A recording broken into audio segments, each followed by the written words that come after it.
Eh, Estaba trabajando recién llegado, sin papeles, sin cédula, sin pasaporte, y conseguí trabajo. Y estuve trabajando en un lugar que me encantaba durante alrededor de un año, hasta que llegó Recursos Humanos a amenazarme.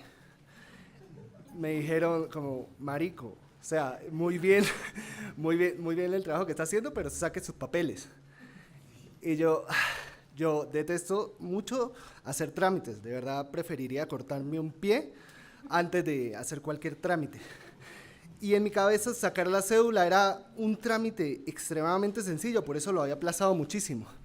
Yo creía que era llegar a la registraduría y decir, "It's me, Terius". Y en ese momento iba a salir bailarines con una torta de chocolate y la cédula recién impresa. Y no, para nada ese es el proceso. Cuando empecé a ver cuál era todo el proceso, eran un montón de gestores, un montón de partidas de nacimiento de personas que no conocía, como mi papá, eh, gestores, y tardé como un par de meses. Después de un rato, me dijeron como ya los gestores, como avanzamos demasiado en este proceso, pero ni aunque nos pague, tiene que venir como a Venezuela y sacar esto y esto y esto. Y yo, coño. Y como en ese momento, y como en ese momento no tenía pasaporte ni nada, me tocaba en bus. Y ir en bus a Cúcuta es horroroso, porque son 16 horas de subidas y bajadas y subidas y mareos, porque uno ya tiene 30 y ahora aparecen mareos y cosas nuevas. Y en un momento del viaje, cuando yo estaba casi a punto de vomitar, recordé que 10 años antes yo vivía a 20 minutos de la registraduría y simplemente pude haber agarrado un bus y ya tendría cédula y me estaría evitando todo esto. Pero bueno, entonces llegué a Cúcuta, en ese momento estaba la frontera semiabierta, alguno de los dos presidentes de uno de los dos países insultó al otro y ya era difícil como pasar, pero como la gente quería que la gente se fuera de Colombia, entonces uno podía pasar hacia Venezuela muy fácil. Luego llegué, hice como mi recorrido de nostalgia, como a mis amigos, en el que uno se siente como moralmente superior por haber migrado y ellos no, y después, unas horas después, estar llorando con ellos porque uno migró. Luego, y luego hice mi papelito carísimo, en el que era básicamente lo que yo pensaba, era como un papel diciendo, hola, soy Terius, y es como, detesto tanto los trámites en este punto. Y cuando iba a regresar, ya estaba la frontera cerrada, había, ya estaba, ya estaba muy mentalizado de que tenía que ir por la trocha. No sé, la trocha es como pasar por un río, es como un camino hecho por personas de bien. Y entonces, el proceso en general es como irse con un grupo de gente y uno como que, hola, mi nombre es Terius, no me roben. Pero en este caso puntual, el gasolinero con el que iba era el gasolinero y yo. Y las oportunidades de que me robaran aumentaban mucho. Y entonces yo lo seguí durante 1,5 kilómetros en el que la ciudad se iba convirtiendo poco a poco en un desierto todo raro, lo cual es muy raro porque estamos en la ciudad, no sé en qué momento se convirtió esto como en un desierto, si estamos como en una época, en una zona tropical. Y cuando llega uno al lecho del río, empieza a seguir y baja y baja y baja y baja.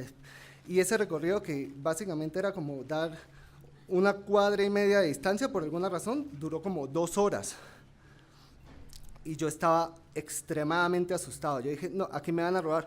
Y lo cual me parecía muy triste porque no tenía tanto dinero como para que me robaran. Entonces estaba pensando en el gasolinero que estaba haciendo todo ese esfuerzo y yo no tenía lo suficiente y me iba a sentir mal por él cuando me robara. Pero bueno, entonces ya a la distancia vi que había como un rancho con un señor en chanclas y chores y una AK-47. Y yo dije, ok, estoy seguro porque este señor no va a gastar esa bala en mí, porque todo lo que llevo encima no es tan caro. Y justo cuando iba a pasar, en general habían como puentes hechos de cáñamo, guauda, bambú, y estaban sobrepasados por el río porque había crecido bastante. Y yo estaba terriblemente asustado porque me toca, para regresar a mi casa en Bogotá quedaban 18 horas, y si me mojaba los pies, era como el desastre más grande que yo pensaba en ese momento. Yo no estaba pensando ni en el señor gasolinero que me podía robar, ni en el señor otro de la arma que me pidió una comisión voluntaria que yo le di.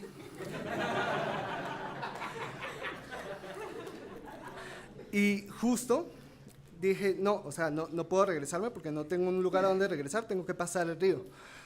Pero estaba mi mente demasiado convulsionada en ese momento que yo no sé, hubo como un lapsus en el que yo estaba muriéndome y estaba en la espalda del señor gasolinero que medía 1,60 m pasando el río, y yo estaba terriblemente avergonzado porque ya en este punto no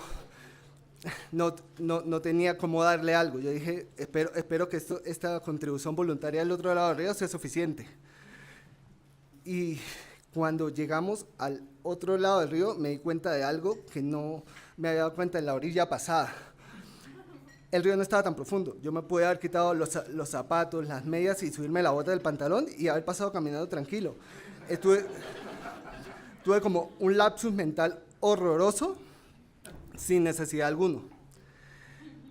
Y ya después de eso recapacité como varias cosas muy importantes. Primero, ya entendí por qué el señor de la AK-47 tenía chanclas, porque con eso podía pasar el río con normalidad.